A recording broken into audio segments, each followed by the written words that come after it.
For as long as I can remember, I have been banging the drum suggesting everybody should use DJI Quickshots. I have told you that they are an absolutely fantastic way to get cinematic footage time after time after time, irrespective of your level and your competence. Whether you are an experienced drone flyer and good on the sticks, these are great to just let the technology do the work, or if you are a beginner and you are not quite got the confidence or the smoothness, this is a way for you to get the best out of your drone. I have done videos using the DJI Mavic Mini, the Mini 2, the Mini 3 Pro, and most recently the DJI 3 to show how you can use these Quickshots, okay, in a variety of ways. I've even figured out ways where you can use Quickshots to get really sort of cool, interesting shots, okay, by using Quickshots in a completely different way. But I think it's time to suggest I possibly have got this one wrong. You see, Quickshots are actually fundamentally flawed in many ways. However, I think I figured it out. On this video, I'm going to show you why Quickshots are not actually the best solution and show you what I've really been working hard on trying to discover to see if it works, if it's usable for you as an end user, and why what I'm going to show you is so much better. So let's get into it. So first of all, I'm just going to quickly demonstrate what the usual process is with a standard Quickshot. Of course, with a standard Quickshot, all you need to do is fly up to something you potentially want to record. All you then need to do is drop a box on the screen, set your resolution, which is a maximum 4K 30 frames per second, depending on the drone which you are using. Of course, you can go ahead and set your distance you want away from the target. Go ahead, hit that start, and it's going to produce an absolutely epic circle, rocket, drone, whatever you want, okay, which is just basically brilliant because it means that you can get awesome footage. However, if you want to start going a little bit more advanced, past that slight beginner stage, and you start to do more video editing, this is going to become a little bit of a problem for a number of reasons. The first reason is, of course, we can only record up to a maximum 4K at 30 frames per second. And the problem with that is when you start to develop more skills and you want to capture some more interesting shots and play around with editing techniques, you're kind of going to be a little bit stuck. You see, primarily you're going to be using a 4K 30 frames per second timeline, and because you are recording with your DJI Mini 3 Pro, for example, in 4K 30 frames per second, that means you're not going to be able to mess around with speed ramping, speeding up the footage, slowing down the footage, purely because it's going to start to look choppy and messy. Now, the second problem with DJI Quickshots is the fact that you cannot control the speed. Once you execute that Quickshot, the drone is just going to do what it wants to do at the speed which is already predetermined within the DJI Fly app. But once again, talking about these sort of more advanced techniques, it might well be that you really want a Quickshot to be incredibly slow, but because we have recorded it at 30 frames per second in a 30 frame per second timeline, we can't then slow it down in editing. Similarly, if you want to produce a really dynamic shot and you want to speed up the footage, again, you cannot do that because it's going to look really messy.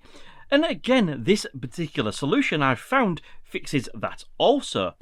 Now, the third problem with Quickshots is if you do have a drone such as the DJI Mini 3 Pro, you may well know that this has got D-Cine-like, basically a flat colour profile, so once you want to start exploring the whole colour grading and editing side of it, you're not going to be able to do that as well because with Quickshots you are locked in to a normal colour profile. And again, my solution fixes that one as well. So what is this magic solution then, where you can select different frame rates, speed up the footage, slow it down in post-editing, and of course be able to colour grade your footage at the same time, whilst keeping all the smoothness of Quickshots? Well, it's Spotlight. Let me show you how. So we're just going to take a flight out with our DJI Mini 3 Pro. Now, basically, it doesn't really matter what we're going to be using as our subject that we're going to be recording. You will overall get the idea. So what we're going to do is just take the drone out of Quickshot and pop it into normal video mode. Now, with the best bit, because we're in normal video mode, what we can then do is change our frame rate and resolution. Say, for example, we want to use 4K 60 frames per second. What essentially that means is because 60 is double the 30 with which we would use in our editing timeline, that means that we can slow down this footage by 50% and it will look absolutely perfect. And that's absolutely great for producing some really cool shots. So did you remember earlier when I showed you that rocket quick shot where basically it flies above a target and then ascends upwards at a predetermined set speed and will lock to 4K 30 frames per second? Well, let me show you something really cool. You see, what we're going to do is just draw a box on the same subject we used for our rocket quick shot. But because we're using Spotlight, once we've drawn that green box and selected a target, what the drone will then do is it'll automatically control the gimbal to keep that target in the center of the frame, and that allows you to be able to recreate the rocket manually without having to worry about the gimbal.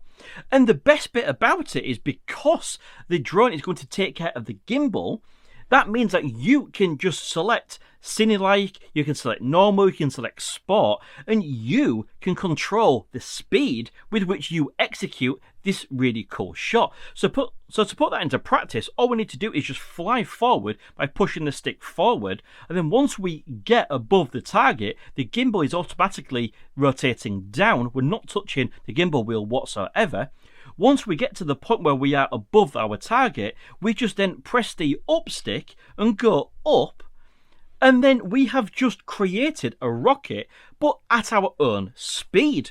So essentially, we're not locked into the DJI Fly app speed settings, okay, that are predetermined for quick shots. You can control your own whilst replicating the quick shot. But the best bit about it is the fact that you are being able to practice your flying skills, because you are going to fly these quick shots manually, okay, and leaving the drone to just control the gimbal and keep it locked onto the target. How cool is that? And as I've already mentioned, because we can select over and above that 30 frames per second, which we're locked into on quick shots, okay, if you felt that that rocket recreation was a little bit too fast, you can just slow it down in post. And for the final problem, with which we can only record it in a normal colour profile using quick shots, as you can see, if we again select video mode, we can record that in our Cine-like. So you can, of course, colour grade that to your heart's content. So there we go, that is surely the perfect solution. Not only can you select the resolution and frames per second that suits your project, you can also fly the speed which suits you because you are controlling the sticks. It's going to improve your flying skills because, again, of course, you are flying manually to try and recreate the quick shot, and most importantly, you can now record in that flat colour profile, essentially creating some awesome epic shots with part using the automation and part improving your flying skills. And these shots are so much more usable than what they would be using quick shots. So please do let me know what you think to this solution in the comment section below. I'm always happy to hear your thoughts. If you did find this useful, please do give it a thumbs up. It tells YouTube that more people just like you might want to watch this video. Until next time, thank you very much for watching. See you again soon.